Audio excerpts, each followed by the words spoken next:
بسم اللہ الرحمن الرحیم۔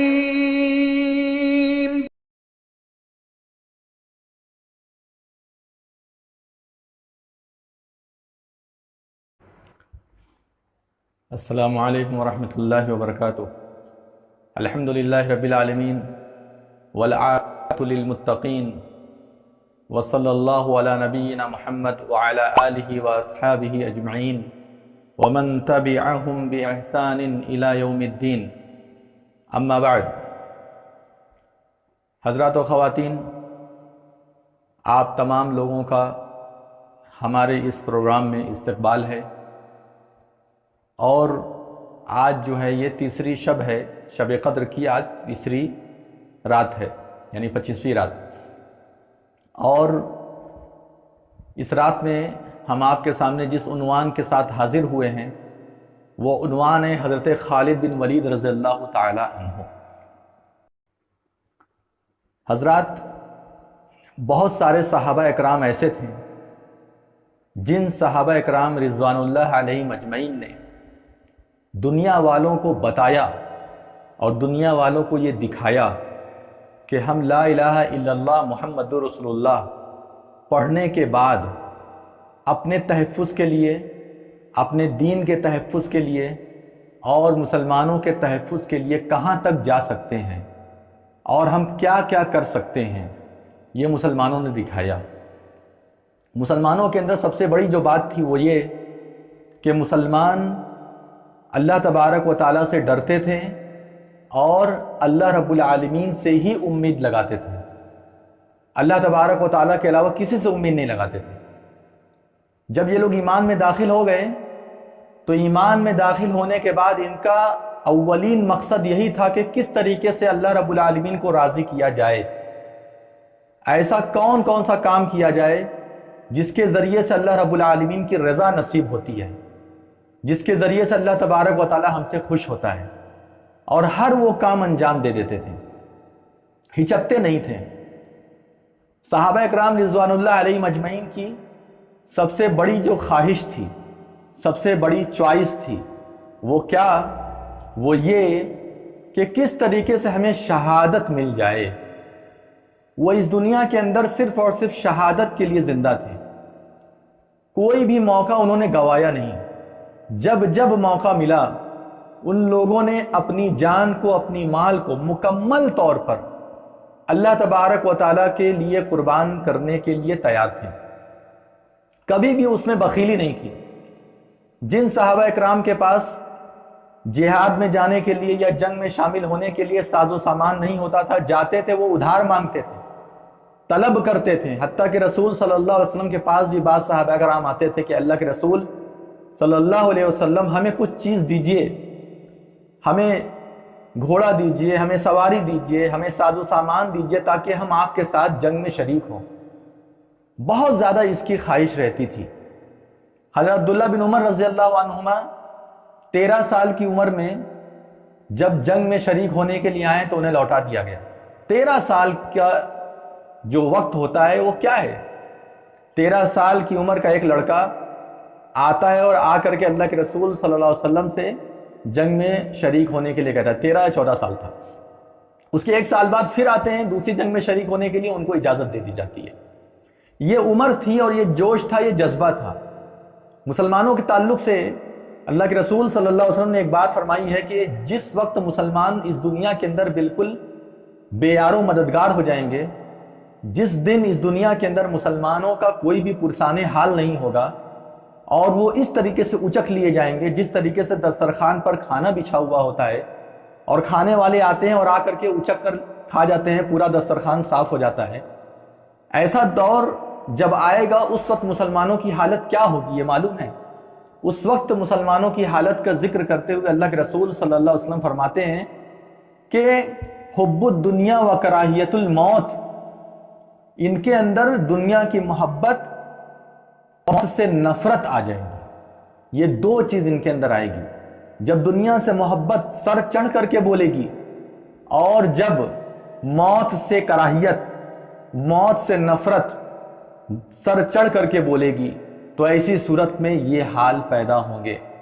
اور ایسے ایسے حالات بنیں گے۔ آج ہم لوگ اپنی زندگی کو دیکھیں، بالکل ایسا ہی ہے۔ علامہ اقبال نے صحابہ اکرام رضوان اللہ علیہ مجمعین کے تعلق سے کہا تھا کہ شہادت مطلوب و مقصود ہے مرد مومن۔ شہادت مطلوب و مقصود ہے مومن، یعنی ایک مومن کو شہادت چاہیے، وہی اس کا مطلب ہے، مطلب یعنی اس کا مقصد ہے، وہی وہ چاہتا ہے، اس کے علاوہ اور کچھ وہ نہیں چاہتا۔ نہ مال غنیمت نہ کشور کشائی، اسے مال غنیمت نہیں چاہیے، اسے دنیا کی بادشاہت نہیں چاہیے۔ ایسا نہیں ہے کہ مسلمان صحابہ اکرام جو لوگ جنگ میں شریک ہوئے ان لوگوں کا مقصد یہ رہتا تھا کہ جو لوٹ لیں گے ہم لوگ، یعنی جنگ کے بعد جو ہمارے ہاتھ میں آئے گا وہ ساری چیزیں ہمیں مل جائیں گی، ہم بہت مالدار بن جائیں گے۔ ایسا نہیں ان کا مقصد تھا۔ ان کا مقصد یہ نہیں تھا کہ ہمیں جو ہے حکومت مل جائے گی، پوری حکومت ہمارے ہاتھ میں آ جائے گی، یہ بھی ان کا مقصد نہیں ہوتا تھا۔ ان کا مقصد صرف یہ ہوتا تھا کہ ہمارے مسلمانوں کو پریشان کیا گیا ہے، ہمارے مسلمانوں کو تکلیف دے کر کے، ان کو بلا وجہ ناحق قتل کر کے جنگ کے لیے ہمیں دعوت دی گئی ہے، اور ہم اس جنگ کو لڑیں گے، اور لڑنے کے بعد ہمارا مقصد نہ مال غنیمت ہے نہ کشور کشائی۔ اگر ہم اس جنگ کے اندر لڑتے لڑتے قتل ہو جائیں گے تو ہم شہادت کے درجے پر پہنچیں گے، اور اگر ہم قید کر لیے جائیں گے یا ہمیں مار دیا جائے گا تو ایسی صورت میں یہ سب معاملے رہیں گے، اور اگر جیت گئے تو پورا علاقہ ہمارا ہو جائے گا، پورا علاقہ ہمارا ہو جائے گا، ہم علاقے کے مالک ہو جائیں گے، اور ہم ہی نہیں بلکہ پورے مسلمان علاقے کے مالک ہو جائیں گے۔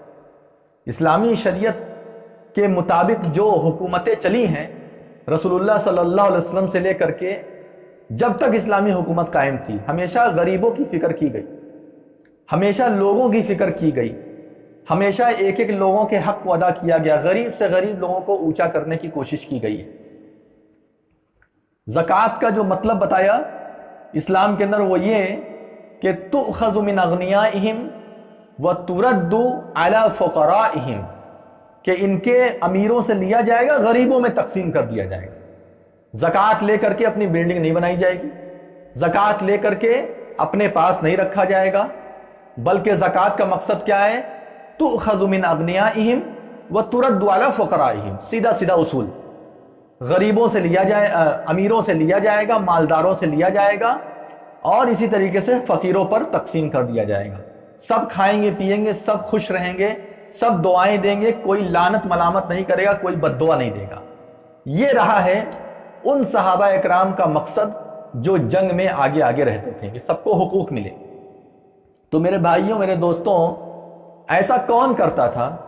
یہ وہ جرنیل صحابہ اکرام تھے جن لوگوں نے جنگ میں بڑے مقدار میں حصہ لیا، بڑے انداز میں حصہ لیا، اور جن لوگوں نے دنیا کے سارے حقوق ادا کیے اور ساتھ ساتھ اپنے رب کو راضی کر دیا۔ اور اللہ تبارک و تعالیٰ نے جو بیان فرمایا کہ ان اللہ اشتری من المؤمنین انفسهم واموالهم بان لهم الجنہ، کہ بے شک اللہ تبارک و تعالیٰ نے مومنوں کی جان اور مال کو جنت کے بدلے میں خرید لیا ہے۔ یہ لوگ اس سودا کرنے کے سب سے بڑے گواہ تھے اور سب سے بڑے اس میں شریک تھے۔ ایسے لوگ تھے جن لوگوں نے سب سے بڑے طور پر اس میں شراکت کی ہے، اس سودے کو قبول کیا ہے، اور اس سودے کے مطابق عمل کر کے دکھایا ہے، اور یہ بتایا ہے کہ دیکھو ہمیں جنت چاہیے، لیکن ہم جنت ایسے ہی نہیں لیں گے، بلکہ جنت حاصل کرنے کے لیے ہم اللہ تبارک و تعالیٰ کو مرتے دم تک راضی کرنے کی کوشش کریں گے، چاہے کتنا بھی ہمارے ساتھ خیر کا معاملہ ہو جائے، اور کتنا بھی ہم لوگ اس دنیا کے اندر جو ہے خوش خرم ہو جائیں، اس کے باوجود مرتے دم تک ہماری یہی خواہش رہے گی کہ ہم اللہ تبارک و تعالیٰ کو راضی کریں۔ بدری صحابہ اکرام سے کیا کہا گیا تھا کہ تم لوگ اب جو چاہے وہ کرو، اللہ تعالیٰ تم لوگوں سے راضی ہو گیا۔ تو کیا اس کے بعد وہ لوگ گناہ کا کام کرنے لگے تھے؟ کیا اس کے بعد وہ لوگ اللہ رب العالمین کو ناراض کرنے والے کام کرنے لگے تھے؟ نہیں، بلکہ اور اس میں منہمک ہونے لگے تھے۔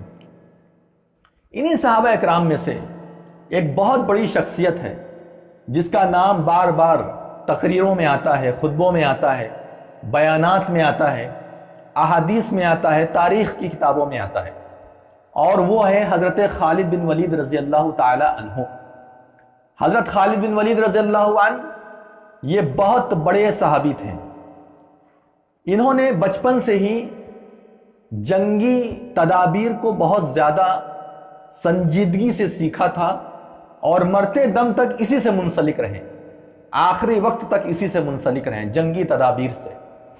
جنگ کیسے ہونی چاہیے، کس طریقے سے جنگ کیا جائے، کیسے ہارتی ہوئی جنگ کو فتح میں بدلا جائے، کس طریقے سے ہم ایسی تدبیر اختیار کریں کہ ہمارے نصیب میں ہارنا ہو ہی نہیں۔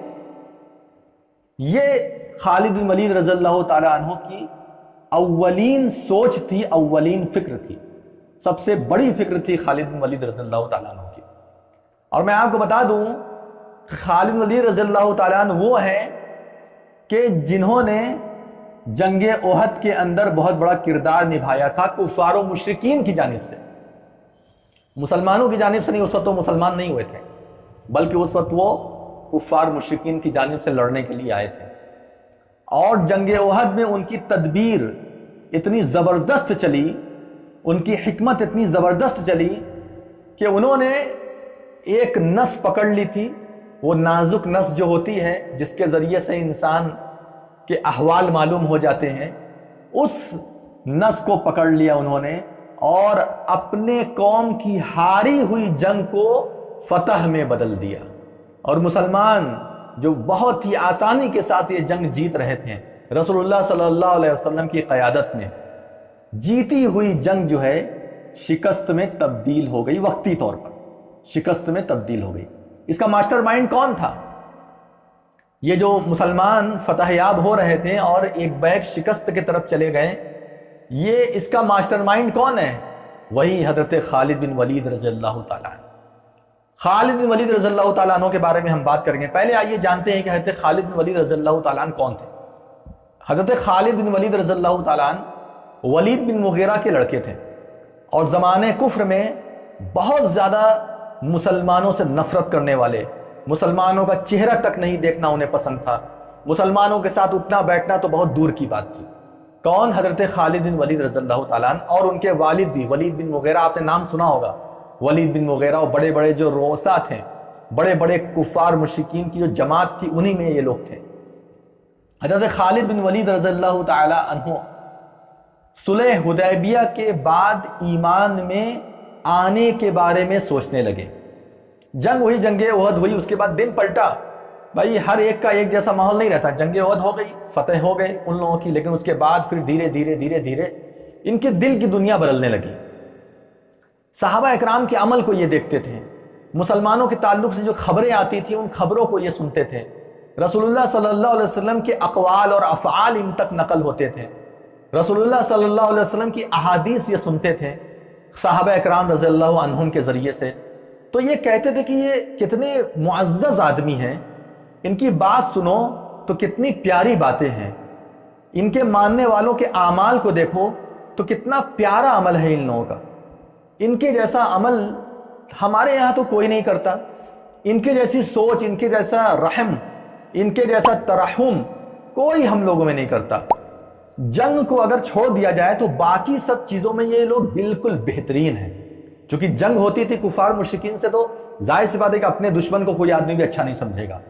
تو جنگ کے موضوع کو اگر کنارے کر دیا جائے، باقی اور موضوع پر اگر بات کی جائے اور میدان کے تعلق سے بات کیا جائے، تو خالد بن ولید رضی اللہ تعالیٰ عنہ یہ سوچتے تھے کہ ان سے بہتر تو کوئی ہے ہی نہیں، بات کرنے میں، عمل کرنے میں، قول کے اعتبار سے، فعل کے اعتبار سے، اخلاق کے اعتبار سے، لوگوں کی مدد کرنے کے اعتبار سے، لوگوں کو سہولیات فراہم کرنے کے اعتبار سے، اور اسی طریقے سے عبادت کے اعتبار سے۔ یہ لوگ لا الہ الا اللہ پر اس قدر جم گئے، اس قدر جم گئے کہ بڑی بڑی جنگ کا بھی انہوں نے سامنا کیا، اپنے لوگوں کو شہید ہونے دیا، کتنے ان کے شہید ہو گئے، لیکن ان تمام چیزوں کے باوجود ان لوگوں نے لا الہ الا اللہ نہیں چھوڑا۔ یہ باتیں ان کے دماغ میں گھر کرتی تھی۔ اس کے بعد انہوں نے ایک خواب دیکھا، خالد بن ولید رضی اللہ تعالیٰ عنہ نے ایک خواب دیکھا کہ میں بہت ہی اندھیرے میدان میں ہوں، بہت ہی کانٹوں بھرے میدان میں ہوں، اور وہاں سے نکل کر کے ایک بہت ہی صاف ستھرے میدان کی طرف جا رہا ہوں، بہت ہی روشن میدان ہے۔ اس کے بعد جو ہے نبی صلی اللہ علیہ وسلم کو بھی وحی کے ذریعے سے بتایا گیا تھا کہ مکہ کے کچھ جگرگوش لوگ، بڑے احترام کے لوگ، اس اعتبار سے احترام کہ ان کے اوپر پورے مکہ کے لوگ فخر کرتے ہیں، وہ لوگ ایمان لانے والے ہیں، وہ لوگ ایمان لانے والے ہیں۔ تو ان میں سے کون تھے؟ حضرت خالد بن ولید رضی اللہ تعالیٰ عنہ اور عمرو بن عاص، یہ دو لوگ جو ہے ایمان لانے والے تھے۔ اللہ کے رسول صلی اللہ علیہ وسلم کو اس کی خبر ہو گئی تھی۔ عمرو بن عاص وہی ہیں جو ہرقل کے پاس گئے تھے، مسلمانوں کے خلاف جا کر کے وہاں پر جرح کی تھی، ہرقل سے اور دیگر لوگوں سے جو جرح کی تھی عمرو بن عاص رضی اللہ تعالیٰ عنہ تھے۔ تو کہنے کا مطلب یہ ہے کہ حضرت خالد بن ولید رضی اللہ تعالیٰ عنہ یہ خواب دیکھتے ہیں اور اس طرح کی سوچ رکھتے ہیں اور نکل جاتے ہیں مدینے کی طرف، مدینے کی طرف چلے جاتے ہیں۔ اس کے پہلے ایک اور معاملہ ہوا۔ اللہ کے رسول صلی اللہ علیہ وسلم نے ان کے بھائی ولید سے کہا، خالد بن ولید رضی اللہ تعالیٰ عنہ کے بھائی کا بھی نام بھی ولید تھا اور وہ جو ہے مسلمان ہو چکے تھے پہلے۔ تو نبی صلی اللہ علیہ وسلم نے ولید سے کہا کہ تمہارے بھائی کو اسلام پسند آنے لگا ہے، تمہارا بھائی اسلام سے خوش ہے، تو اب کیوں نہیں ایمان آ رہا ہے؟ اب اس کو ایمان لانے سے کون سی چیز روک رہی ہے؟ تو اس کے بعد ولید نے خط لکھا۔ یہ ولید کون؟ خالد رضی اللہ تعالیٰ عنہ کے بھائی۔ انہوں نے خط لکھا اور خط لکھ کر کے حضرت خالد بن ولید رضی اللہ تعالیٰ عنہ کو ارسال کیا۔ خالد بن ولید رضی اللہ تعالیٰ عنہ وہ خط پڑھے اور پڑھنے کے بعد سیدھے مدینے کی طرف گئے۔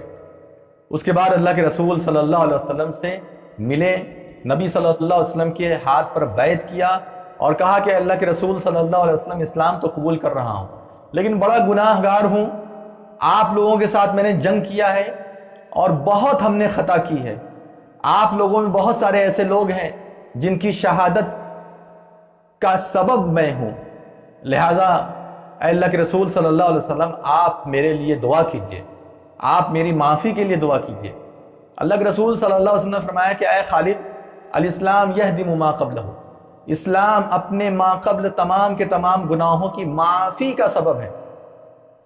جب ایک انسان اسلام میں آ جاتا ہے تو اسلام میں آنے کے بعد تمام کے تمام گناہوں سے اس کو معافی مل جاتی ہے۔ تم نے یہ سب کام کیا لیکن اللہ تبارک و تعالیٰ تمہیں معاف کرے گا۔ اللہ کے رسول صلی اللہ علیہ وسلم سے پھر بھی دعا کا اصرار کرواتے رہیں کہ اللہ کے رسول صلی اللہ علیہ وسلم میرے لیے دعا کیجئے، میرے لیے دعا کیجئے۔ نبی صلی اللہ علیہ وسلم نے بہت ساری دعائیں کی اور کہا کہ اے خالد، جس طریقے سے تم اب تک مسلمانوں کے خلاف جنگ کرتے تھے، جس طریقے سے تم اب تک مسلمانوں کے خلاف تلواریں اٹھاتے تھے، اے خالد اسی طریقے سے اب اسلام کے دشمنوں کے خلاف تلوار اٹھاؤ۔ اے خالد اب تم اسلام کا کام کرو، اب تمہاری تلوار اللہ تبارک و تعالیٰ کے دشمنوں کے اوپر چلے۔ تو یہ اتنی چیزیں ہوئی۔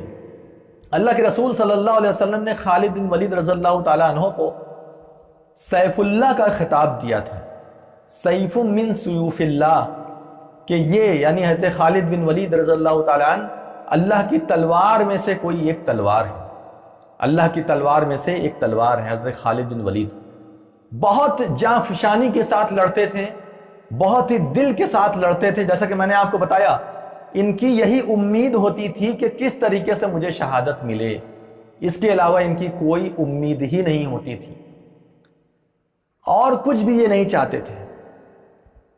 منحصر مرنے پہ ہو جن کی امید، منحصر مرنے پہ ہو جن کی امید، نا امیدی اس کی دیکھنا چاہیے۔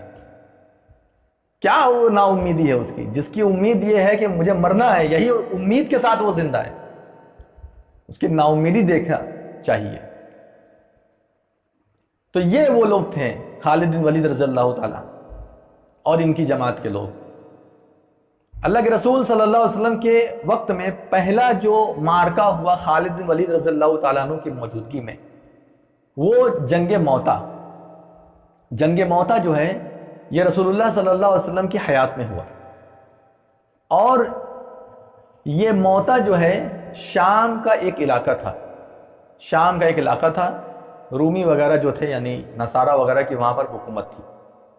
تاریخ میں ہے اور احادیث کے اندر ہے کہ 15-16 صحابہ اکرام رضوان اللہ علیہ مجمعین کو بلا وجہ قتل کیا گیا، کچھ بات ہوئی ہوگی، لیکن اتنی بھی بڑی بات نہیں تھی کہ ان کو قتل کر دیا جائے. اور یہ سب چیزیں عام تھی، یہود میں، نصارہ میں، غیر مسلمین میں، یہ سب عام بات ہے. بلا وجہ قتل غارت گری کرنا، بلا وجہ کسی کو مار ڈالنا، اس طرح کی چیزیں ان لوگوں کے یہاں بہت عام ہوتی ہیں. تو ان لوگوں نے قتل کر دیا. جب قتل کیا تو اللہ کے رسول صلی اللہ علیہ وسلم کے پاس یہ خبر آئی. نبی صلی اللہ علیہ وسلم نے حارث بن عمیر رضی اللہ تعالیٰ عنہ کو بھیجا کہ جاؤ اور جا کر کے وہاں کا جو بادشاہ شرجیل اس سے بات کرو، اور اس سے بات کرو، مطالبہ کرو دیت یا پھر قصاص، اس کی بات کرو. تو اس زمانے میں بھی یہ ہوتا تھا، کوئی قاصد اگر جاتا تھا کسی بادشاہ کے پاس، کسی بادشاہ کا قاصد کسی بادشاہ کے پاس جاتا تھا تو اس کا احترام ہوتا تھا، اس کی عزت ہوتی تھی، اور بہرحال اس کو قتل نہیں کیا جاتا تھا. کسی قاصد کو قتل کرنا یہ جنگ کو دعوت دینے کے برابر مانا جاتا تھا. آج بھی یہ چیز مانی جاتی ہے کہ اگر آپ کا کوئی دودت ہے، کوئی ایمبیسڈر ہے، اگر کسی بادشاہ کا پیغام کسی بادشاہ کے پاس لے کر کے جا رہا ہے، یا کسی کنٹری کا پیغام کسی کنٹری کے پاس لے کر کے جا رہا ہے، تو کتنی بھی آپس میں نفرت ہو، جنگ کا ماحول ہو، جنگ بالکل بھڑک رہی ہو، ان تمام چیزوں کے باوجود اس کو قتل نہیں کیا جائے گا، اس کو تکلیف نہیں دی جائے گی. کیوں؟ کیونکہ وہ جو ہے بادشاہ کا نمائندہ ہے. اس نے کیا کیا؟ شرجیل اپنے تکبر میں مست، اپنے گھمنڈ میں چور، پیر زمین پر جس کا نہیں پڑتا ہو، آسمان میں اڑ رہا ہو، ایسے آدمی کو ذرہ برابر بھی یہ سوجھ نہیں ہوئی کہ میں کس کے ساتھ برا کام کرنے کے لیے جا رہا ہوں، میں کس کے ساتھ یہ برائی کرنے جا رہا ہوں. قتل کروا دیا.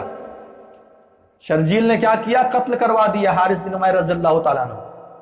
اب اس کے بعد جب رسول اللہ صلی اللہ علیہ وسلم کے پاس یہ خبر پہنچی، اب رہا نہیں گیا. ایک تو پہلے صحابہ اکرام کو قتل کیا، جو وہاں کے مسلمان تھے ان کو قتل کیا. قتل کرنے کے بعد بات چیت کے لیے اپنا آدمی بھیجا گیا تو اس کو بھی قتل کر دیا. یہ تکبر والے جو لوگ ہوتے ہیں، گھمنڈی لوگ جو ہوتے ہیں نا، ان کا دماغ کام نہیں کرتا. ان کا دماغ، ان کی حکمت، ان کی سوجھ بوجھ سب سلب ہو جاتی ہے. کیوں معلوم ہے؟ کیونکہ یہ جو ہے جلد ہی مایوس ہونے والے ہیں. یہ لوگ جلد ہی اللہ تبارک و تعالیٰ کی عذاب میں گرفتار ہونے والے ہیں. اس لیے اللہ تبارک و تعالیٰ متکبرین کی عقل کو کھینچ لیتا ہے، سلب کر لیتا ہے. بہرحال کہنے کا مطلب یہ ہے کہ اللہ کے رسول صلی اللہ علیہ وسلم نے ایک لشکر تیار کیا اور اس کا کمانڈر زید بن حارثہ کو بنا دیا. کہا زید بن حارثہ جو ہے یہ امیر رہیں گے، اور اگر زید بن حارثہ شہید ہو جاتے ہیں تو ایسی صورت میں جعفر بن ابی طالب کو تم لوگ اپنا کمانڈر بنا دینا، اپنا امیر مقرر کر لینا. اور اگر جعفر بن ابی طالب بھی شہید ہو جاتے ہیں تو عبداللہ بن رواحہ کا جو ہے، عبداللہ بن رواحہ کو اپنا امیر مقرر کر لینا. اور اگر عبداللہ بن رواحہ بھی شہید ہو جاتے ہیں تو تم لوگ آپس میں اتفاق کر کے جس کو چاہنا اس کو امیر بنا دینا. سب لوگ جاتے ہیں، موتا کے مقام پر جو ہے جنگ ہوتی ہے. پہلے تو یہ لوگ جاتے ہیں تو چند لوگ دیکھ کر کے شرجیل جو ہے بہت خوش ہوتا ہے، یہ لوگ ہمارا کیا کر پائیں گے. اس نے اپنے ایک آدمی کو بھیجا سدوس کر کے، اس نے اپنے ایک آدمی کو بھیجا کہ حال چال لے کر کے آؤ، کیسا معاملہ ہے. اس کے بعد جو ہے تھوڑا موڑا جنگ ہوئی، اس میں ان لوگوں کو جو ہے شکست ہوئی. اس نے کیا کیا؟ شرجیل نے ہرقل کو آواز دی، یعنی اس کو خط لکھا، کہا کہ ہمارے اوپر یہ پریشانی آ گئی ہے، لہٰذا اپنا لشکر بھیجو. تو اس نے کیا کیا کہ تقریباً 1 لاکھ کا لشکر بھیج دیا. 1 لاکھ انسانوں پر مبنی لشکر اٹھا کر کے بھیج دیا جنگ موتا کے لیے، یعنی موتا کے مقام پر جنگ کے لیے بھیج دیا. اب وہاں پر صحابہ اکرام کی تعداد جو ہے بہت کم تھی، 3000 تقریباً صحابہ اکرام تھے. 3000 بہت زیادہ نہیں تھے. اور ان کی جو تعداد تھی وہ 1 لاکھ ہرقل کی اور کچھ شرجیل کی، اور ادھر ادھر سے بھی بہت سارے آ گئے تھے. تو مجموعی طور پہ ان کی تعداد تقریباً 2 لاکھ بتائی جاتی ہے. اب آپ سوچیے کہ 2 لاکھ ایک طرف ہو گئے اور 3000 ایک طرف ہو گئے. اب کیسے یہ جنگ فتح یاب ہوگی؟ پہلے دن بڑا برا حال تھا، بڑا برا حال تھا. اور بڑے افسوس کی بات تھی کہ اس میں زید بن حارثہ رضی اللہ تعالیٰ عنہ بھی شہید ہو گئے. حضرت جعفر بن ابی طالب رضی اللہ تعالیٰ عنہ بھی شہید ہو گئے. اور اسی کے بعد عبداللہ بن رواحہ، جس کا نام دیا تھا رسول اللہ صلی اللہ علیہ وسلم نے کہ اگر یہ شہید ہو گئے تو عبداللہ بن رواحہ کو بنا دینا، ان کو بنایا گیا، وہ بھی شہید ہو گئے. اب اس کے بعد مسلمانوں کا جو جھنڈا تھا، علم، وہ گرنے لگا، لیکن اس کو گرنے نہیں دیا گیا، اس کے گرنے نہیں دیا گیا۔ ایک صحابی نے اس کو پکڑا اور پکڑنے کے بعد کہا، یعنی پکڑنے کے بعد اس علم کو اٹھایا، اٹھانے کے بعد کہا کہ جلد سے جلد تم لوگ اپنا ایک امیر مقرر کر لو، اس لیے کیونکہ اللہ کے رسول صلی اللہ علیہ وسلم نے یہ فرمایا تھا کہ اگر عبداللہ بن رواحہ بھی شہید ہو گئے تو اپنا امیر مقرر کر لینا۔ سب لوگوں نے حضرت خالد بن ولید رضی اللہ تعالی عنہ کو اپنا امیر مقرر کر لیا۔ اس کے بعد خالد بن ولید رضی اللہ تعالی عنہ کی امارت میں یہ جنگ آگے بڑھی۔ پہلے دن حالات بہت خراب تھے، رات ہوئی، جنگ رکی تھوڑا بہت۔ اس کے بعد جب اگلے روز جنگ پھر سے شروع ہوئی تو خالد بن ولید رضی اللہ تعالیٰ عنہ نے فرمایا کہ میمنہ میں جو لوگ ہیں وہ میسرہ کی طرف چلے جائیں، اور میسرہ کی طرف کے جو لوگ ہیں وہ میمنہ کی طرف آ جائیں۔ جنگ میں یہ حکمت ہوتی تھی کہ کچھ لشکر کو دائیں طرف رکھ دیا جاتا تھا، لشکر کے کچھ حصے کو بائیں طرف رکھ دیا جاتا تھا، بیچ میں ایک بڑی تعداد آگے بڑھتی تھی۔ اس طریقے سے تھوڑی تھوڑی ٹکڑیاں بنا دی جاتی تھی۔ یہ جنگ کی جو ہے حکمت عملی ہوتی تھی۔ تو خالد بن ولید رضی اللہ تعالیٰ عنہ چونکہ جنگ کے نہایت ماہر صحابی تھے، میں نے آپ کو بتایا جرنیل صحابی تھے، اور بچپن سے ہی ان کی زندگی اسی سب میں گزری ہے، جنگ کرنا اور اس طرح کی چیزوں میں اپنی زندگی گزارنا، یہی کام ہی تھا خالد بن ولید رضی اللہ تعالیٰ عنہ کا۔ اور حکمت لگائی، دماغ لگایا، ایسا دماغ لگایا کہ ادھر کے لوگ کو ادھر پلٹ دیا، ادھر کے لوگ کو ادھر پلٹ دیا۔ اور پلٹنے کے بعد کیا حال ہوا کہ بالکل شکست کے طرف جا رہی جنگ مسلمان اس کو فتح کر لی۔ اللہ کے رسول صلی اللہ علیہ وسلم نے ایسے ہی موقع پر اسی وقت کو دھیان میں رکھتے ہوئے حضرت خالد بن ولید رضی اللہ تعالیٰ عنہ کو جو لقب دیا وہ سیف من سیوف اللہ کا لقب دیا، کہ خالد بن ولید یہ جو ہے اللہ کی تلواروں میں سے ایک تلوار ہے۔ حتی فتح اللہ علیہ، یہاں تک کہ اللہ تبارک و تعالیٰ نے ان لوگوں کو فتح دے دی۔ خالد بن ولید رضی اللہ تعالیٰ عنہ کی برکت سے، خالد بن ولید رضی اللہ تعالیٰ عنہ کی امارت سے مسلمانوں کو فتح یابی نصیب ہوئی۔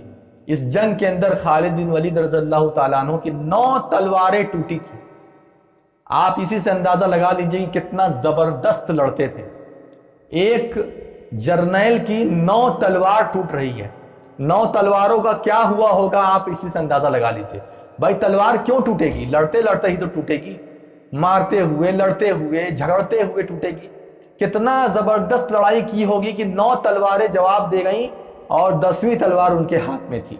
اسی لیے کہا گیا کہ جو ہے یہ اللہ رب العالمین کی تلوار میں سے ایک تلوار ہے۔ جنگ یرموک کے وقت میں جب رومیوں کی فوج تھی تو اس میں سے ایک رومی آ کر کے خالد بن ولید رضی اللہ تعالیٰ عنہ سے ملا، اس نے پوچھا، ایسے ہی بات چیت کیا تو اس نے پوچھا کہ کیا آپ کے نبی کے اوپر اللہ تعالیٰ نے کوئی تلوار نازل کی ہے؟ کیا آپ کے نبی کے اوپر اللہ تعالیٰ نے کوئی تلوار نازل کی تھی جو آپ لوگ کے پاس رہ گئی ہے؟ کہا کہ نہیں، ایسا تو کچھ نہیں ہے، ہمارے نبی کے اوپر کوئی تلوار تو اللہ تعالیٰ نے نازل نہیں کی تھی۔ تو اس کے بعد کہا کہ آپ اتنی دلیری کے ساتھ کیسے لڑتے ہیں؟ تب کس طریقے سے لڑتے ہیں؟ گھنٹوں گھنٹوں تک لڑتے رہ جاتے ہیں۔ گھنٹہ آج میں اپنی زبان میں استعمال کر رہا ہوں، مطلب لمبے لمبے وقفے تک آپ لڑتے رہ جاتے ہیں، لڑتے رہ جاتے ہیں، کیسے ہوتا ہے؟ کہا، جواب دیا یہی کہ ہمیں لا الہ الا اللہ سے مطلب ہے، ہمیں محمد رسول اللہ سے مطلب ہے، ہمیں شہادت سے مطلب ہے، ہمیں دنیا سے کوئی مطلب نہیں۔ ہماری ساری طاقت اللہ رب العالمین کے دین کے لیے، ہماری ساری طاقت اللہ تبارک و تعالیٰ کے دین کو سربلند کرنے کے لیے، اور کسی چیز کے لیے ہماری طاقت نہیں۔ تمہاری زندگی کس لیے ہے؟ دنیا میں کھاؤ پیو، عیش کرو، مست رہو، بڑے بڑے گھر بناؤ، محلات بناؤ، اور 50 سپاہیوں کے ساتھ چلو، یہ تم لوگ کی خواہش ہوتی ہے، ہماری یہ سب خواہش نہیں ہوتی۔ ہم لوگ عیش و آرام کے لیے اس دنیا کے اندر نہیں آئے ہیں، اللہ رب العالمین کے دین کو سربلند کرنے کے لیے آئے ہیں، اور وہ جو لوگ ہم سے لڑنے کے لیے آئیں گے ہم ان سے لڑیں گے۔ کہا کہ آپ جب لڑنے کے لیے جاتے ہیں تو کیا کرتے ہیں؟ کہا کہ ہم سب سے پہلے کلمے کی دعوت دیتے ہیں، لا الہ الا اللہ کی دعوت دیتے ہیں، محمد رسول اللہ کی دعوت دیتے ہیں کہ سب لوگ ایمان لے آؤ۔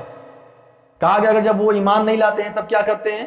کہا کہ جب وہ ایمان نہیں لاتے تو پھر ہم جہاد کرتے ہیں، ہم لڑتے ہیں، چونکہ لڑائی ہونی تھی، لیکن ہم نے لڑائی روکنے کے لیے کام کیا کہ ایمان کی دعوت دے دیں۔ جب ایمان کی دعوت دے دی اور وہ لوگ ایمان نہیں قبول کیے تو ایسی صورت میں اب ہمارے لیے راستہ ہموار ہو گیا۔ پھر اس کے بعد جو ہے ہم لڑتے ہیں۔ اس کے بعد اس نے کہا کہ میں آپ کے دین کے بارے میں کچھ جاننا چاہتا ہوں۔ پھر خالد بن ولید رضی اللہ تعالیٰ عنہ نے کچھ باتیں ان کو بتائی اور اسی وقت جو ہے حلقہ بگوش اسلام ہو، اسلام کے حلقہ کے اندر وہ داخل ہو گئے۔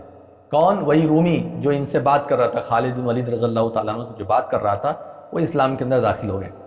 تو میری بات جو ہے وہ یہ کہ جنگ موتا جو ہے یہ حضرت خالد بن ولید رضی اللہ تعالیٰ عنہ کی پہلی جنگ تھی، نبی صلی اللہ علیہ وسلم کے حکم سے اور اللہ کے رسول صلی اللہ علیہ وسلم کے حکم سے لڑی گئی یہ جنگ بہت ہی بہترین انداز میں جیتی گئی اور مسلمان فتح یاب ہوئے۔ اس کے بعد اللہ کے رسول صلی اللہ علیہ وسلم نے خالد بن ولید رضی اللہ تعالیٰ عنہ کو سیف من سیوف اللہ کا خطاب دیا۔ حضرت ابوبکر رضی اللہ تعالیٰ عنہ کے زمانے میں، حضرت عمر فاروق رضی اللہ تعالیٰ عنہ کے زمانے میں بہت ساری جنگ لڑی۔ اس وقت جو ہے فارس اور روم، یہ دو فارس اور روم، یہ دو جو ملک تھے، ان کی بہت زیادہ طاقت مانی جاتی تھی، یہ بہت زیادہ طاقتور مانے جاتے تھے، فارس کے لوگ اور روم کے لوگ، اور انہی لوگوں میں آپس میں تصادم ہوتا تھا۔ کبھی فارس فتح یاب ہوتے تھے، کبھی روم فتح یاب ہوتے تھے، کبھی ان کو شکست ہوتی تھی، کبھی ان کو شکست ہوتی تھی۔ اور رسول اللہ صلی اللہ علیہ وسلم نے گاہے بگاہے یہ بات کہی تھی کہ تم لوگ روم پر بھی پہنچو گے اور تم لوگ کسرا تک بھی پہنچو گے، ایران بھی تمہارا ہوگا اور روم بھی تمہارا ہوگا، سب تمہارا ہوگا۔ اللہ کے رسول صلی اللہ علیہ وسلم نے یہ بات گاہے بگاہے کہی تھی۔ سراقہ رضی اللہ تعالیٰ عنہ سے کیا کہا تھا ہجرت کے راستے میں؟ جب سراقہ رضی اللہ تعالیٰ عنہ پکڑنے لگے تھے نبی صلی اللہ علیہ وسلم کو اور ان کا گھوڑا دبنے لگا تھا نبی صلی اللہ علیہ وسلم کی دعا سے، تو جب 2-3 مرتبہ ایسا ہو گیا تو اس کے بعد نبی صلی اللہ علیہ وسلم نے فرمایا کہ اے سراقہ، اس وقت تمہارا کیا حال ہوگا جب کیسر و کسرا کے کنگن تمہیں پہنائے جائیں گے۔ اور اللہ کے رسول صلی اللہ علیہ وسلم کی حیات طیبہ کے بعد جب یہ سب جنگیں فتح یاب ہوئی تو حقیقی معنی میں سراقہ رضی اللہ تعالیٰ عنہ کے ہاتھ میں وہ کنگن آئے اور دیکھا انہوں نے اپنے ہاتھ سے، کہا کہ اللہ کے رسول صلی اللہ علیہ وسلم نے یہ بات ہم سے کہی تھی۔ فارس کو تہو تیک کرنا، روم کو تہو تیک کرنا، یہ کوئی ہنسی کھیل نہیں تھا میرے بھائی، یہ بہت بڑی محنت کا نتیجہ تھا، یہ بہت بڑی حکمت عملی کا نتیجہ تھا، یہ بہت بڑی اتحاد کا نتیجہ تھا۔ وہ تھے حضرت خالد بن ولید رضی اللہ تعالیٰ عنہ جنہوں نے 3 لاکھ کے لشکر کے لیے اپنے آپ کو صرف 3000 تک کافی سمجھا۔ کہاں 3 لاکھ، کہاں 3000 کوئی لڑ سکتا ہے؟ یہ ان کا یقین تھا اللہ رب العالمین کی ذات کے اوپر۔ اور وہیں دوسری جانب آپ کو جنگ یرموک ملے گی، خالد بن ولید رضی اللہ تعالیٰ عنہ کی بہت بڑی جو خالد بن ولید رضی اللہ تعالیٰ عنہ کی بہت بڑی جو جنگ کا نتیجہ تھا وہ جنگ یرموک۔ جنگ یرموک میں 60,000 رومیوں کے بدلے میں پہلی مرتبہ 60,000 رومیوں کے بدلے میں صرف 60 صحابہ اکرام، یعنی 60 جنگجو تھے حضرت خالد بن ولید رضی اللہ تعالیٰ عنہ کے ساتھ۔ سوچئے کہاں 60 اور کہاں 60,000، یہ ممکن تھا؟ یہ سب ممکنات میں سے نہیں، لیکن اللہ رب العالمین پر ان لوگوں کا اتنا زیادہ بھروسہ تھا کہ وہ لوگ اللہ رب العالمین کے لیے دن میں جہاد کرتے تھے اور رات میں ہاتھ اٹھا کر کے اللہ تعالیٰ سے دعائیں کرتے تھے، اپنی بے بسی کا، عاجزی کا اظہار کرتے تھے اللہ تعالیٰ کے سامنے۔ یہ نہیں کہ جنگ جیتنے کے بعد بڑا فخر کرتے تھے، سینہ ٹھوک ٹھوک کر کے گھومتے تھے، اللہ کی ہی تکبیر کو بلند کرتے تھے۔ یہ حضرت خالد بن ولید رضی اللہ تعالیٰ عنہ تھے، 60 لوگوں کے ساتھ 60,000 لوگوں کا مقابلہ جنگ یرموک میں کیا ہے خالد بن ولید رضی اللہ تعالیٰ عنہ نے۔ ایسی حکمت کہ اس کا کوئی مقابلہ ہرگز نہیں کر سکتا۔ کاتب وحی بھی تھے خالد بن ولید رضی اللہ تعالیٰ عنہ کے بارے میں ہے کہ انہوں نے وحی بھی لکھی ہے۔ اللہ کے رسول صلی اللہ علیہ وسلم پر جو قرآن نازل ہوتا تھا، جیسے امیر معاویہ رضی اللہ تعالیٰ عنہ کاتب وحی تھے اور بہت سارے صحابہ اکرام کاتب وحی تھے، اسی طریقے سے حضرت خالد بن ولید رضی اللہ تعالیٰ عنہ بھی کاتب وحی تھے۔ اور اسی طریقے سے حضرت خالد بن ولید رضی اللہ تعالیٰ عنہ کو ایک مرتبہ ابوبکر رضی اللہ تعالیٰ عنہ نے خط لکھ کر کے کہا کہ جاؤ جا کر کے ابو عبیدہ کے پاس، وہ شام میں ہے تم عراق میں ہو، جاؤ ابو عبیدہ کے پاس۔ ابوبکر رضی اللہ تعالیٰ عنہ کا زمانہ تھا، تو ایک راستہ تھا شام کو جانے کا، عین التمر اسے کہا جاتا تھا۔ تو ان کے بعد مشاورین نے کہا کہ یہ راستہ آپ اختیار مت کیجیے، یہ ایک ایسا راستہ ہے عین التمر کہ یہاں پر 5 دن تک ہم لوگ چلتے رہیں گے، پانی کی ایک بوند نہیں ملے گی۔ اور یہی راستہ چونکہ تھوڑا سیف تھا، حالانکہ اس میں خطرے بہت زیادہ تھے، کھانے پینے کا سامان میسر نہیں تھا، لیکن تھوڑا سیف تھا دشمنوں کے حساب سے۔ خالد بن ولید رضی اللہ تعالیٰ عنہ نے اسی راستے کو چنا۔ حکمت دیکھیے، دماغ کیا لگایا؟ دماغ یہ لگایا کہ ایک کام کرو، جو اونٹ ہیں سارے اونٹوں کو زبردست پانی پلا دو۔ افلا ينظرون الى الابل كيف خلقت، کیا یہ لوگ نہیں دیکھتے کہ اللہ تعالیٰ نے اونٹ کو کیسا بنایا ہے؟ اس کا کوبڑ ہے کوہان، کئی دنوں تک کا پانی اس میں جمع کر کے رکھ لیتا ہے۔ کہا پانی کی دقت ہوگی نا، ہم پانی کی دقت کو انشاءاللہ آسان کریں گے۔ کہا کہ اپنے اونٹوں کو خوب پانی پلاؤ، خوب پانی پلاؤ، حتیٰ کہ یہ خوب سیراب بھی ہو جائے اور اچھا خاصا پانی جمع کر لیں۔ اور مسلمانوں سے کہا کہ پانی اچھا خاصا اکٹھا کر لو، اور پانی اکٹھا کر کے تب راستے میں سفر کے لیے تیار ہو۔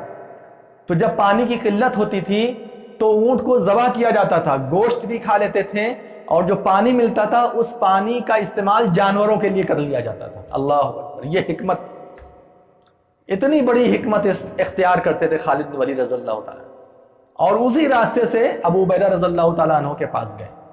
آج بھی ہم لوگ یہ سب کام کر سکتے ہیں، حکمت، بس دماغ، حکمت۔ جتنا زیادہ آپ اپنے دین میں حکمت کا استعمال کریں گے اتنا زیادہ آپ کے لیے، ہمارے لیے بہتر ہے۔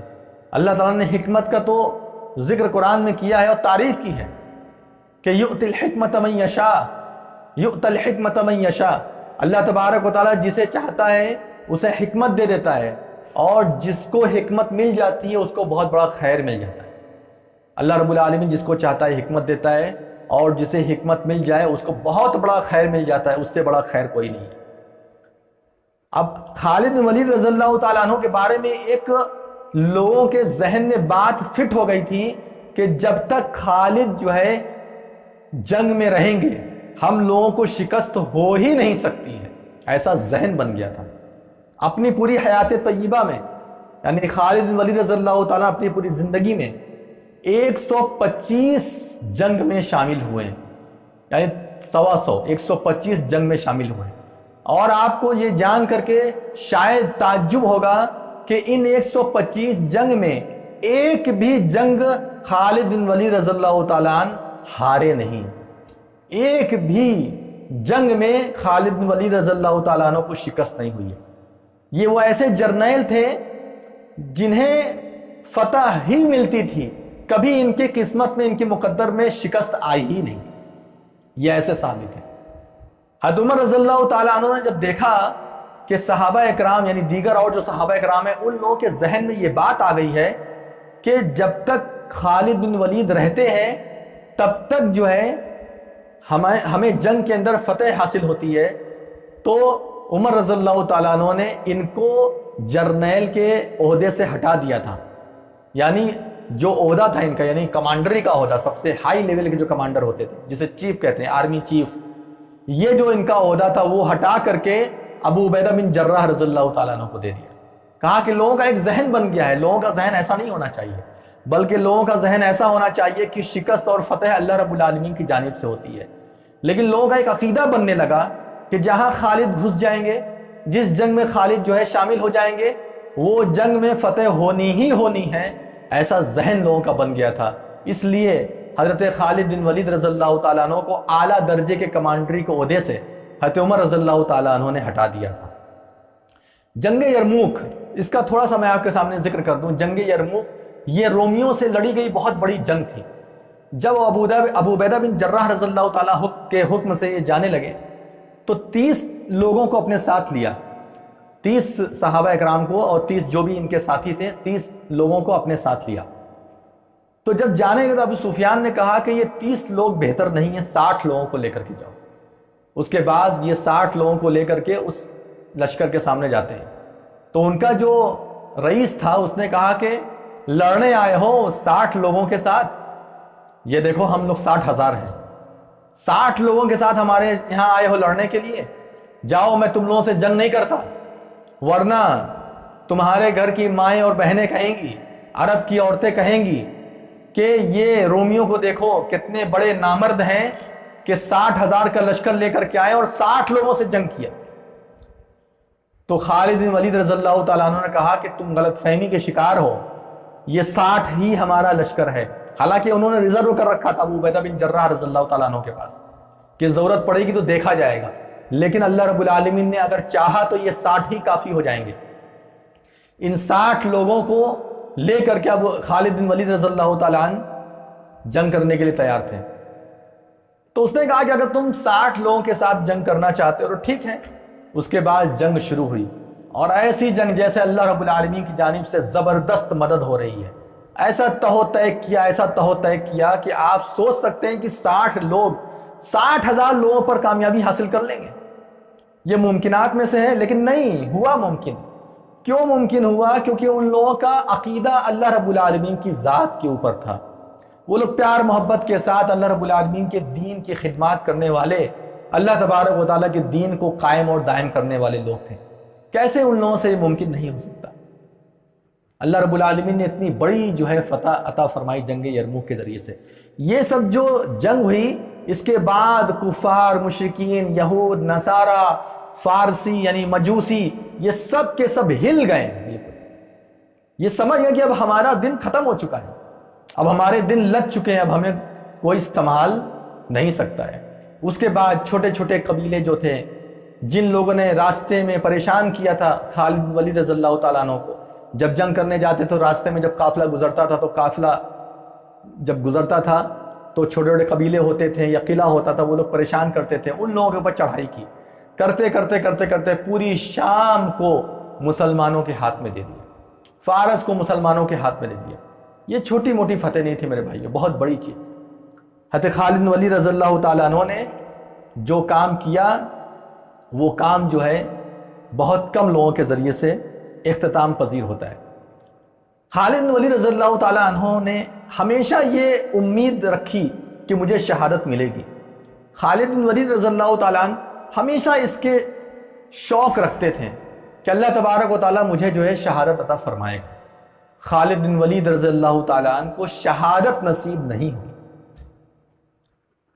اتنا بڑا جرنیل صحابی، اتنی جنگ لڑا، 125 کے قریب جنگ لڑا، کتنی تلواریں ٹوٹ گئیں، کتنی جنگ میں شریک رہا، لیکن آپ دیکھیے اللہ رب العالمین کی مرضی، خالد بن ولید رضی اللہ تعالیٰ عنہ کو اللہ تبارک و تعالیٰ نے شہادت نہیں دی۔ جب مرض الموت میں مبتلا تھے تو خالد بن ولید رضی اللہ تعالیٰ عنہ یہ بات کہتے تھے کہ میں نے اتنی جنگ لڑی، مجھے یقین ہی نہیں ہوتا تھا کہ میں بچ جاؤں گا، میں ایسا کفار مشرکین کی صف میں گھس کر کے میں لڑتا تھا، میں کبھی سوچ بھی نہیں سکتا تھا کہ مجھے شہادت نہیں ملے گی۔ میرا پورا یقین تھا کہ اللہ تبارک و تعالیٰ مجھے ضرور بضرور شہادت کی موت دے گا، لیکن اللہ رب العالمین کی مرضی کچھ اور تھی اور مجھے شہادت کی موت نہیں ملی۔ مجھے بستر پر ہی مرنا اللہ رب العالمین کو گوارا تھا، میرے مقدر میں، میری تقدیر میں یہی لکھا ہوا تھا، تو گویا کہ یہی ہوا۔ بڑی خدمات ہے خالد بن ولید رضی اللہ تعالیٰ عنہ کی۔ حمص میں، بعض لوگ کہتے ہیں کہ مدینہ منورہ میں انتقال ہوا، لیکن صحیح جو ہے وہ یہ ہے، زیادہ تر تاریخ نگاروں کا کہنا ہے کہ حمص یعنی شام میں، چونکہ وہیں وہ رہتے ہی تھے۔ جب یہ سب علاقے فتح ہونے لگے تو خالد بن ولید رضی اللہ تعالیٰ مدینہ کہاں آتے تھے؟ وہیں رہتے تھے۔ جب کوئی ناگہانی صورت آتی تھی تو خالد بن ولید رضی اللہ تعالیٰ سب سے آگے ہوتے تھے۔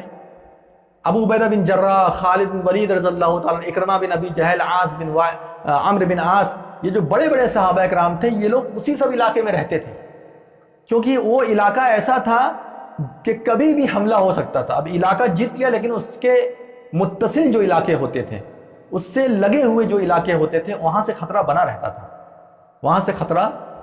تھا، اس لیے یہ لوگ وہیں پر رہتے تھے کہ اگر کبھی بھی کوئی ناگہانی صورت آ گئی تو ہم لوگ ہمیشہ تیار رہیں گے۔ تو حمص جو تھا، شام کا ایک شہر تھا، وہیں پر جو ہے حضرت خالد بن ولید رضی اللہ تعالیٰ عنہ کی وفات ہوئی، اور بہن کو بہت صدمہ لگا، اسی طریقے سے ماں کو بھی بہت صدمہ لگا۔ ماں جو تھی حضرت خالد بن ولید رضی اللہ تعالیٰ عنہ کی ماں بالکل بوڑھی ہو گئی تھی اور ہڈی بالکل نظر آنے لگی تھی۔ تو عمر رضی اللہ تعالیٰ عنہ فرماتے تھے کہ کیا ہو گیا آپ کو، اتنا آپ غمگین؟ کہا خالد کی یاد آتی ہے، خالد بن ولید کی یاد آتی ہے، اس کی یاد میں بالکل کمزور ہو گئی، اور اتنا کمزور ہو گئی کہ آج میری ہڈی نظر آتی ہے۔ دوستوں، میرے محترم بھائیوں اور میرے پیارے مسلمانوں، اتنے بڑے جرنیل تھے اور جب جا رہے تھے اس دنیا سے تو ہاتھ ایسے خالی تھا، کچھ بھی نہیں تھا، کچھ بھی نہیں تھا۔ اتنی بڑی بڑی فتوحات، اتنے بڑے بڑے علاقے کو مسلمانوں کے سپرد کیا ان لوگوں نے، لیکن جب اس دنیا سے جا رہے ہیں تو ہاتھ میں کچھ بھی نہیں ہے۔ یہ وہ لوگ ہیں جنہوں نے واقعی اللہ تبارک و تعالیٰ کے وعدے کو پورا کیا ہے۔ آج ہم لوگ ذلیل ہیں، خوار ہیں، آج ہم لوگ بہت ڈرپوک ہو چکے ہیں، آج ہم لوگ دنیاوی طاقتوں سے، دنیاوی قوت سے حد درجہ ڈرنے لگے ہیں۔ جہاں تک ہو سکے ہمیں اچھے لوگوں کا ساتھ دینا چاہیے، لیکن ڈرنا نہیں چاہیے۔ اگر آپ ڈریں گے تو آپ ذرا یہ سوچئے کس طریقے سے آپ اسلام کو سربلند کریں گے، کس طرح سے کریں گے۔ آج ہمارے ہندوستان کے اندر کے حالات کو دیکھیے، ہمیں ویسا یقین چاہیے۔ اگر آپ فتح یابی چاہتے ہیں کہ آپ کی قوم بہتر سے بہتر ہو جائے، حکومت کس کی رہے بھائی، ہم سے مطلب ہے، اس کو چھوڑو، میں حکومت کی بات ہی نہیں کرتا، لیکن آپ چاہتے ہیں کہ آپ کا بھی اپنا ایک مقام رہے، آپ کا اپنا ایک مرتبہ رہے، آپ کی ویلیو رہے، اور آپ بھی ایک عزت کے ساتھ اس ملک کے اندر زندگی گزاریں، تو ایسی صورت میں آپ اپنے اندر سے ڈر کو ختم کیجیے۔ ہمارے ساتھ برا ہو رہا ہے، بہت برا ہو رہا ہے، اور جو بھی قوم زندہ ہوگی اس کے ساتھ ایسا ہوگا۔ ان کو لا الہ الا اللہ سے دقت، محمد رسول اللہ سے دقت، مسلمانوں کی اذان سے دقت، مسلمانوں کی نماز سے دقت، ان تمام چیزوں سے انہیں پریشانیاں ہیں۔ کیوں معلوم ہے؟ کیونکہ اسلام کے اندر یہ تاثیر ہے کہ اسلام پھیلتا ہے، اسلام لوگوں کو اپنے قبضے میں لے کر کے آتا ہے، مار پیٹ کر کے نہیں، تکلیف دے کر کے نہیں، بلکہ پیار محبت کے ساتھ اپنے طرف لے کر کے آتا ہے۔ اسلام کی تعلیمات اتنی بہترین تعلیمات ہے کہ لوگ اس کی طرف کھینچے تلے آتے ہیں۔ لوگ کہتے ہیں کہ فلاں ملک کے اندر اتنے غیر مسلم تھے، آج اتنے ہیں، فلاں ملک کے اندر اتنے غیر مسلم تھے، آج گھٹ کر کے اتنے ہو گئے۔ کیسے وہ اسلام کی تعلیمات سے متاثر ہو رہے ہیں؟ دنیا کو چھوڑو، ہمارے اپنے اس ملک کو دیکھو، اس ملک کے اندر کتنے لوگ جو ہے مسلمان ہوئے ہیں، کاغذی طور پر مسلمان ہوئے ہیں، کیوں؟ اسلام کی تعلیمات سے متاثر ہو کر کے۔ ان کو کون یہاں کون ظلم کر رہا ہے غیر مسلموں کو؟ لیکن ہو رہے ہیں مسلمان۔ یہاں جو حالات ہیں، ان حالات کے اندر آپ ساتھ دیجئے۔ جن لوگوں نے سی اے این آر سی کے اوپر احتجاج کیے تھے، ادھر 2 مہینے سے سب کچھ ختم ہو چکا ہے کورونا وائرس کی وجہ سے، لیکن جن لوگوں نے احتجاج وغیرہ کیے تھے سی اے پر، این آر سی پر، وہ ہماری اور آپ کی حفظ و بقا کے لیے ان لوگوں نے کیا تھا۔ آج دیکھو کیسا چن چن کر کے ان کو پکڑ کر کے جیل کے اندر ڈالا جا رہا ہے۔ تو یہ جو لڑنے کا مادہ ہے نا، کہ آپ غلط کر رہے ہیں، آپ کو یہ کام نہیں کرنا چاہیے، جو مادہ ہے، یہ مادہ ایسے ہی صحابہ اکرام کی زندگی پڑھنے کے بعد آتا ہے۔ حضرت عمر رضی اللہ تعالیٰ عنہ کی جیسی شخصیت کی سیرت پڑھنے کے بعد ایسا یقین اور ایسا جذبہ آتا ہے۔ حضرت خالد بن ولید رضی اللہ تعالیٰ عنہ کے جیسا سپہ سالار اور ان کے جیسا کامل یقین اللہ پر رکھنے والا، اللہ رب العالمین پر مکمل بھروسہ رکھنے والا، ایسے لوگوں کی سیرت پڑھنے کے بعد وہ یقین آتا ہے۔ جب اس طرح کا یقین آتا ہے نا، تو انسان جو ہے ہر طرح کی طاقت سے لڑنے کا جذبہ اپنے اندر پیدا کر لیتا ہے، اور اس کے اندر اتنی طاقت آ جاتی ہے کہ وہ لڑنے کا مادہ پیدا کر لیتا ہے۔ 20 سال تک بھی اس کے اوپر ظلم ہوتا ہے، اس ظلم کو وہ برداشت کرنے لگتا ہے، جب ایسا یقین اور ایسا توکل آ جاتا ہے اس کے اندر۔ لہذا ان صحابہ اکرام کی سیرت سے آپ سیکھیے۔ خالد بن ولید رضی اللہ تعالیٰ عنہ کی زندگی کا بہت گوشہ کتابوں کے اندر موجود نہیں ہے، بہت بڑا حصہ موجود نہیں ہے، سیرت پر بہت بڑی بڑی کتابیں نہیں ہیں، لیکن خالد بن ولید رضی اللہ تعالیٰ عنہ کی سیرت جتنی بھی موجود ہے کتابوں کے اندر، تمام چیزوں کا مطالعہ کرنے کے بعد یہ بات واضح ہوتی ہے کہ خالد بن ولید رضی اللہ تعالیٰ عنہ کے اندر اللہ رب العالمین کا ڈر تھا، اللہ تبارک و تعالیٰ کا خوف تھا۔ اور یہ وہ لوگ تھے، خالد بن ولید رضی اللہ تعالیٰ عنہ ان لوگوں میں سے تھے جن لوگوں نے اپنی زندگی کو اللہ رب العالمین کے لیے وقف کر دیا تھا، اللہ تبارک و تعالیٰ کے لیے قربان کر دیا تھا، اور ذرہ برابر بھی یہ سوچ نہیں رکھتے تھے، ذرہ برابر بھی یہ سوچ نہیں رکھتے تھے کہ میرا کیا ہوگا، میرا اچھا ہوگا، میرا بہتر سے بہتر ہوگا، میرے گھر والوں کا بہتر سے بہتر ہوگا۔ کیوں؟ اس لیے کیونکہ ہم دین کے کام میں لگے ہوئے ہیں۔ اللہ رب العالمین کے کلمے کو بلند کرنے میں لگے ہوئے ہمارا اچھا ہوگا، اس دنیا میں بھی اچھا ہوگا، مرنے کے بعد بھی اچھا ہوگا۔ اور مومن کے لیے تو یہ بھلائی ہے کہ جب وہ جاتا ہے میدان جنگ میں اور ایسی صورت میں اگر اس کو شہادت ملتی ہے تو ایسی صورت میں وہ جو ہے شہید کہلاتا ہے۔ قتل ہو گیا تو شہید بن گیا، اور اگر جیت گیا تو غازی ہو گیا، جیت گیا تو غازی ہو گیا۔ ہم لوگوں کو یہ جو میں کیسے آپ کو بتاؤں، یہ جو جذبہ ہے، یہ جذبہ جو ظلم کے خلاف کھڑے ہونا، ظلم کے خلاف آواز اٹھانا، اس جذبے کو کبھی بھی نہیں مارنا۔ جس دن اس جذبے کو آپ مار دیں گے اس دن آپ صحابہ اکرام کے نقش قدم سے ہٹ جائیں گے۔ آپ یہ سوچنا کہ رزق اللہ رب العالمین کے ذمے ہے۔ اگر آپ گورنمنٹ کی تنخواہ لے رہے ہیں تو آپ اس بات کو یاد رکھنا کہ یہ اللہ رب العالمین کی طرف سے ہے۔ اپنی تنخواہ کو دیکھ کر کے اللہ رب العالمین کے دین کے خلاف اٹھنے والی آوازوں پر خاموش نہیں ہو جانا، اس لیے کیونکہ اللہ رب العالمین رزق کا دینے والا ہے۔ اے طائر لاہوتی، اس رزق سے موت ہے اچھی جس رزق سے ہوتی ہے پرواز میں کوتاہی۔ کتنا بہترین شعر ہے۔ ایسے رزق سے موت اچھی ہے جس رزق سے پرواز میں کوتاہی ہو۔ ہمیں ایسے نہیں بننا ہے، ہمیں ان صحابہ اکرام کی سیرت کو سننا ہے، سمجھنا ہے، اور اپنی زندگی میں ایسی کیفیت لانے کی کوشش کرنا ہے۔ خالی سن کر کے اپنی شب قدر کو صرف مشغول کر کے وقت ختم مت کیجیے، بلکہ جو چیزیں آپ کے سامنے بیان کی گئی ہے اس پر عمل کرنے کی کوشش کیجیے۔ یہ سیرت سے جو باتیں نکل کر کے ہمارے سامنے آ رہی ہیں اس پر گامزن ہونے کی کوشش کیجیے۔